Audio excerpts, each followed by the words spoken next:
സമയത്ത് മിക്കവരും പറഞ്ഞിട്ടുണ്ട് റേറ്റ് കുറച്ച് കൂടുതലാണ് എന്നുള്ള കാര്യം. അപ്പോൾ റേറ്റ് ഒരിക്കലും കൂടുതലല്ല, ഒരിക്കലുമല്ല. കാരണം എന്താണെന്ന് വെച്ച് കഴിഞ്ഞാൽ, ഞാൻ ഈ ബിസിനസ് സ്റ്റാർട്ട് ചെയ്ത സമയത്ത് എനിക്ക് ഇടുന്നതിനേക്കാളും റേറ്റാണ് എനിക്ക് അതായത് വർക്കൊന്നുമില്ല, കാണാനും ഒരു ഭംഗിയില്ല, അങ്ങനത്തെ ആ ഒരു കുർത്തയ്ക്ക് ആലിയ കട്ടിന് റേറ്റ് പറഞ്ഞത്. അപ്പോൾ ഞാൻ കുറച്ചും കൂടെ വർക്കുള്ളത് ചോദിച്ചപ്പോൾ എൻ്റെ അടുത്ത് 2000 സംതിങ് ആണ് റേറ്റ് പറഞ്ഞത്. അപ്പോൾ ഞാനിതിലിപ്പോൾ റേറ്റ് പറഞ്ഞതോ അങ്ങനത്തെ.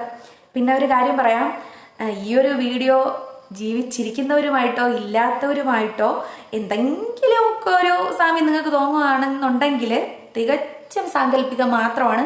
ഞാൻ ആരെയും ഉദ്ദേശിച്ചിട്ടല്ല ഈ ഒരു വീഡിയോ ചെയ്യുന്നത്, പൊതുവായിട്ട് പറഞ്ഞതാണ്. ഫോട്ടോയിലും വീഡിയോയിലൊക്കെ നിങ്ങൾ കണ്ടിട്ടുണ്ടായിരിക്കും ഞാൻ ഇട്ടിട്ടുണ്ടായിരുന്നത്. ഈ ഒരു ആലിയ കട്ടിൻ്റെ കുർത്തി. ഇത് നമുക്ക് കാണുമ്പോൾ തന്നെ, അതായത് ഈ വക ഡ്രസ്സ്